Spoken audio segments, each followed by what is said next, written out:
Hello guys, good morning and welcome back to my new blog Shaan Bebo foodies. तो आज सुबह का समय है और गर्मी की छुट्टियां चल रही है। तो गर्मी की जब छुट्टियां होती हैं ना तो बड़ा मन रिलैक्स होता है, दिमाग शांत होता है, क्योंकि सुबह अगर थोड़ी सी देर सवेर भी हो तो कोई टेंशन वाली बात नहीं है। तो फ़िलहाल सुबह का काम सारे हो गए हैं और अब बन रहा है खाना। खाने में बनेगी आज तहरी।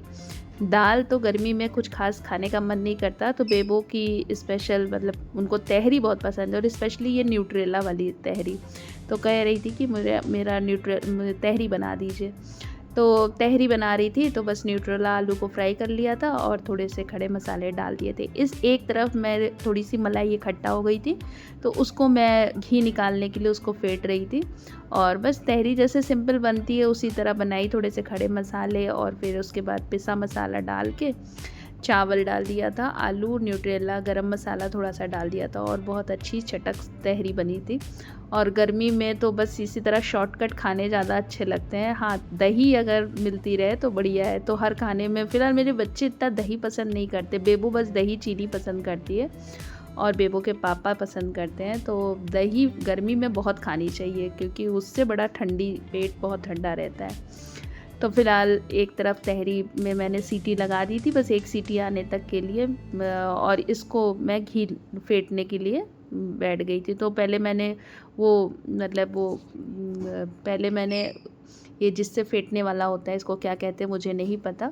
इससे पहले मैंने इसको थोड़ा अच्छे से फेंटा और उसके बाद फिर हाथ से जब चलाया तो फट से घी बाहर आ गया। पहले मैं मिक्सी के जार में बहुत करती थी, उससे बहुत बर्तन चिकने हो जाते थे और बहुत गंदगी होती थी, गर्म पानी से धुलना पड़ता था। लेकिन अब हाथ से करती हूँ और फट से घी निकल आता है।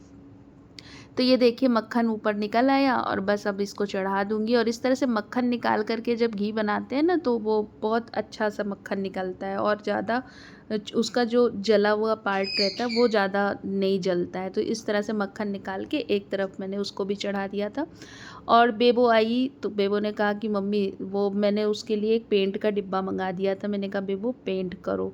और बच्चों को ये सब छोटे छोटे काम घर के करवाते रहिए तो इनका मन भी लगा रहता है और वो मोबाइल के चक्कर में ज़्यादा नहीं रहते हैं। तो ये मेरे एक अंदर की सीढ़ी है जो ऊपर मतलब फर्स्ट फ्लोर पे जाती है। और फर्स्ट फ्लोर पे शान का एक कमरा मैंने एक कमरा मैंने बनवाया है स्पेशली। वो थोड़ा सा मतलब कि अकेला कमरा है, तो वहाँ पर जैसे अगर नीचे अगर कोई प्रॉब्लम हो तो ऊपर जाके आदमी सो सकता है, अगर उसको सोना है या पढ़ने के लिए, तो वो बहुत अच्छा कमरा है। तो ये कमरा ये ऊपर अभी थोड़े दिन पहले ही मैंने बनवाया है।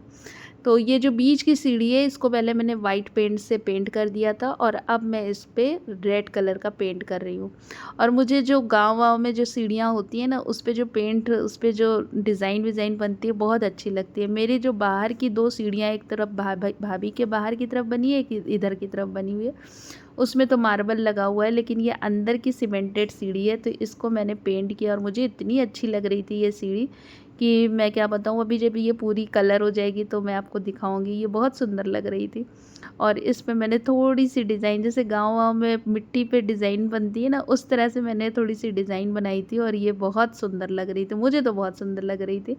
और थोड़ा सा पेंट चू गया था बीच से, तो फिर मैंने इसकी भी एक डिज़ाइन बना दी। मैंने कहा चलो ऐसे कीप कीप की तरह मैंने इसकी एक सुंदर सी डिज़ाइन बनाई थी। और ये पूरी सीढ़ी जब पेंट हो गई थी तो बहुत सुंदर लग रही थी। और ये पतली सीढ़ी है तो इस पे एक आदमी एक ही बार में चढ़ सकता है और थोड़ी सावधानी रखनी पड़ती है, लेकिन ठीक है। और सुल्तान को मैं इतना मना करती हूँ इस सीढ़ी पे चढ़ने के लिए कि कहीं ये टपक गया तो इसके पैर वैर चले जाएंगे, लेकिन ये मानता नहीं है। और ये देखिए कितनी सुंदर लग रही थी ये सीढ़ी, पूरी पेंट हो गई थी। मैंने 2-3 पेंट करी थी, उसके बाद फिर बेबो ने की थी, फिर मैंने की थी। इस तरह से हम दोनों ने मिलके इस पूरी सीढ़ी को पेंट कर दिया था और ये इतनी खूबसूरत लगने लगी थी कि अच्छा लग रहा था। और सच बता रहे, ये मतलब कई लोग ये चीज़ कहते हैं, मैं भी इस बात को कहती हूँ कि अपने हाथ से किया हुआ कोई भी काम बहुत सुंदर लगता है, बहुत सुंदर। लोग कहते हैं ना कि सब्जी क्यों उगाना, एक बैगन उग गया कौन सी बड़ी बात। लेकिन नहीं, जब आप बाज़ार से 1 किलो बैगन ले आओ उसमें वो खुशी नहीं है जो आपको अपने से किए हुए उगाए हुए एक बैगन में मिलेगी। इसी तरह घर का हर एक काम जो अपने हाथ से किया हुआ होता है, अगर आपने किसी कॉर्नर को साफ़ सुथरा या सुंदर बनाया, आपको बहुत सुंदर लगेगा। आपके हैंडमेड चीज़ें आपको एक अलग खुशी देती है। बस यही छोटे-छोटे काम अच्छे लगते हैं। तो ये जितने भी फ्लावर्स रखे थे वो सब गंदे हो गए थे, मैंने सबको उसमें निरमे में भिगो दिया था। और ये एक ऐसे ही एक मतलब लटकाने के लिए एक है ऐसे इसको, ये एक चार्म टाइप का है, इसमें बेल बजती है, बहुत हल्की बजती है और जब हवा बहुत तेज़ चलती है, विंड चार्म टाइप का है। तो इस पे इस तरह की डिज़ाइन बनी हुई थी, लेकिन अब बोर हो गई थी इस डिज़ाइन को देख के, तो मैंने कहा लाओ। और जब सही बताएं, जब हाथ में पेंट आ जाता है और ब्रश आ जाता है तो लगता है क्या क्या कलर कर डालूँ, तो मैंने कहा लाओ इसको रेड कलर से पूरा पेंट कर देती हूँ। तो हम और बेबो जुट गए अब इसको पेंट करने के लिए। तो बेबो मेरे साथ लगी रहती है और यही होता है, बच्चों को अपने साथ लिए रहना चाहिए। शान का तो अब इन सब चीज़ों में कोई इंटरेस्ट नहीं है। शान अपने आप पढ़ेंगे लिखेंगे या क्रिकेट खेलेंगे या पार्क चले जाएंगे, बट बेबो तो मेरे साथ ही रहती है। तो देखिए हम और बेबो मिल करके ये पूरा पेंट कर डाले और सुल्तान पूरी तरह से हम लोग के साथ लगा रहता है। उसके बाद मैंने ये किनारे किनारे वाइट कलर की बूंदियाँ इसमें लगा दी थी, तो ये थोड़ा सा अलग हो गया था, मतलब इतने दिनों से जो उस कलर का वो दिख रहा था वो थोड़ा सा चेंज हो गया था, तो अच्छा लग रहा था। कोई भी चीज़ अगर आप चेंज कर दीजिए तो बहुत अच्छी लगेगी। आप अपने कमरे का सेटअप ही चेंज कर दीजिए, देखिए आपको थोड़े दिन के लिए वो बहुत अच्छा लगेगा। तो फिलहाल ये रेड कलर और वाइट कलर से मैंने इसको पेंट कर दिया था और ये अच्छा लगने लगा था। और इसकी मैंने जगह भी बदल दी थी, इसको मैंने अपना जो मेन डोर है उसके बिल्कुल मिड पे इसको टांग दिया था। तो ये यहाँ पर अच्छा लग रहा था, पहले भी अच्छा लग रहा था, अभी भी अच्छा लग रहा है। उसके बाद अब जब ब्रश लगाया तो ये कुछ मेरे हैंगिंग पॉट थे, तो इसमें से मैंने 2 को रेड का, वैसे ये अलग अलग कलर के थे, 6 हैं, जिसमें से 2 को मैंने रेड किया और 2 को मैंने वाइट कर दिया। तो बस ब्रश खटाखट चल रहा था और हम और बेबो इसको पेंट किए जा रहे थे। तो ये देखिए पानी से ये पिंक कलर का था, लेकिन इसका बिल्कुल कलर फेड हो गया था, तो मैंने कहा लाओ इसको वाइट कलर से कर दे। और बेबो ने कहा कि चलिए मम्मी आप कुछ पौधे ले आते हैं। और ये देखिए मेरे घर के बगल में इतनी बड़ी बिल्डिंग बन रही है कि पूरा जैसे कुतुब मीनार खड़ा हो गया है। फिर उसके बाद हम और बेबू चले गए थे नर्सरी, तो नर्सरी से कुछ पौधे लेकर आए। और फ़िलहाल मुझे पौधे लगाने का भी मुझे कोई नॉलेज नहीं, मेरे पौधे जल्दी सूख जाते हैं। उसका रीज़न मेरे घर में धूप नहीं आती है और बहुत छत पे जाओ तो वहाँ बहुत तेज़ धूप होती है और अभी पौधे बच भी नहीं पाएंगे क्योंकि धूप बहुत तेज़ है। लेकिन फिर भी बेबो ने कहा तो मैंने कहा चलो अच्छा कुछ ले आते हैं। बच्चे जब कुछ कहें इस तरह की चीज़ें तो कर ज़रूर देनी चाहिए, क्योंकि बच्चों का मन रहता है, उनको इंटरेस्ट आता है। तो ये कुछ पौधे लेके आए, लगभग टोटल मिला के शायद 20 पौधे थे, 20 या 15 पौधे थे टोटल मिला करके। उसके बाद मैंने इसको अंदर ही रख दिया था टेबल पे, मतलब टेबल पे रख के बाहर बरामदे में रख दिया था। और उसके बाद फिर शाम का खाना बनाने की तैयारी। तो शाम के खाने में बनाना था मुझे आलू परवल की सब्ज़ी। पहले था कि पनीर बनेगा, लेकिन फिर मैंने कहा चलो पनीर छोड़ो, परवल रखा हुआ है 2 दिन से, वो सूख जाएगा, पनीर फिर कल परसों में बना देंगे। तो फिर परवल और आलू की सब्ज़ी बनानी थी। और आज परवल आलू की सब्ज़ी मैंने कुकर में नहीं बनाई, मुझे कुकर में सब्ज़ी बनाना अच्छा नहीं लगता, मुझे जो है कढ़ाई में सब्ज़ी बनाना ज़्यादा पसंद आता है। तो कढ़ाई में पहले फ्राई कर लिया आलू और परवल को, और इसीलिए आलू की पीस थोड़ी छोटी छोटी काटी क्योंकि वो जल्दी पक जाए। और कोई पीसने विसने वाला मैंने प्याज का चक्कर नहीं पाला, सीधा कटर में प्याज और लहसुन को जल्दी से पीसा। तेल ख़त्म हो गया था, बॉटल में तेल भरा, उसके बाद फिर फटाक से सब्जी में मसाला तैयार किया। तो पहले परवल आलू को अच्छे से लाल फ्राई कर लेंगे। और शान को मेरे परवल बेहद बेहद बेहद पसंद है, इतना ज़्यादा पसंद है कि एक तरफ पनीर रख दीजिए एक तरफ परवल रख दीजिए, वो पनीर छोड़ देगा लेकिन परवल नहीं छोड़ेगा, उसको इतना परवल पसंद है। तो बस वो जो है वो परवल अपना उसी के लिए बनती है।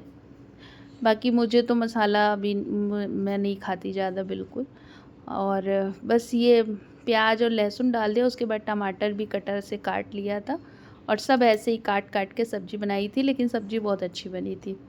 तो इसको भी डाल दिया। उसके बाद फिर प्याज जब लाल हो गया तो इसमें हल्दी और मिर्चा डाला, मसाला डाला और सब्ज़ी मसाला डाला था, सब कुछ डाल करके फिर उसके बाद टमाटर डाल दिया। टमाटर गल जाए इसके लिए नमक डाल दिया और उसके बाद ढक करके इसको पका लिया।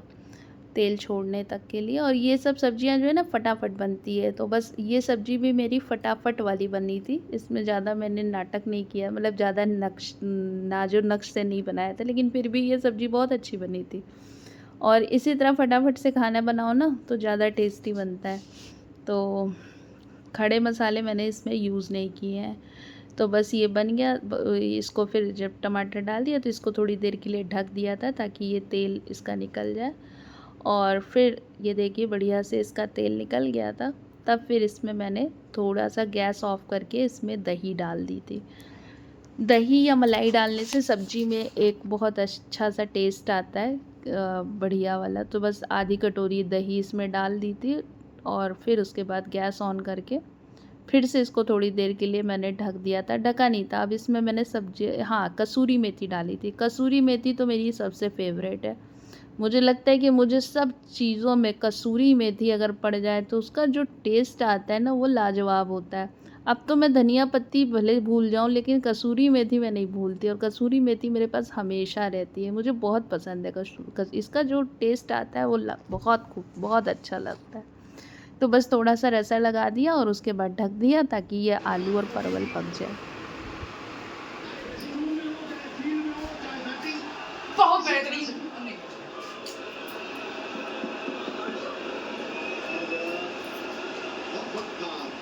देखो इतना शोर मचा रहे कि अल्ट्रा है, समझ नहीं आ रहा।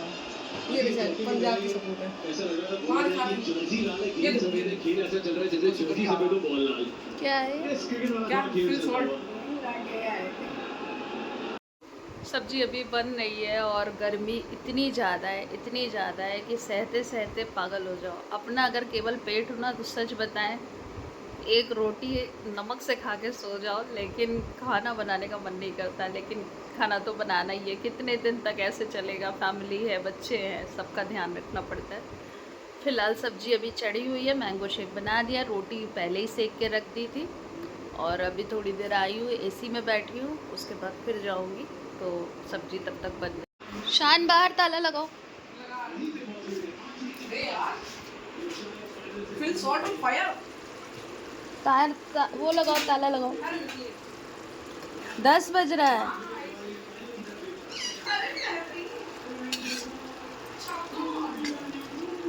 भाई साहब छक्का मार दिया।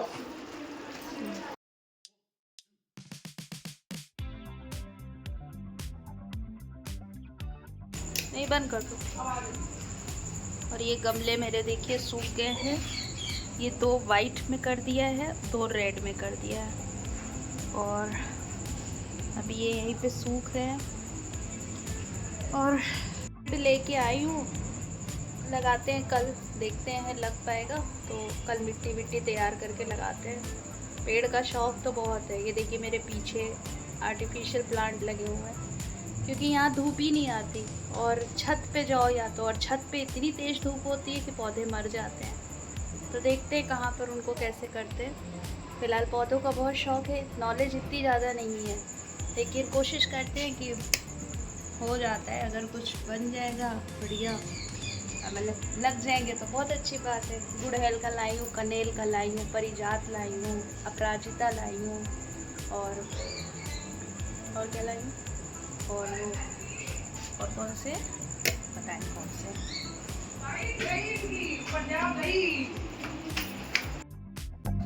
और खाना बनके रेडी हो गया था, सब्जी बन गई थी बिल्कुल।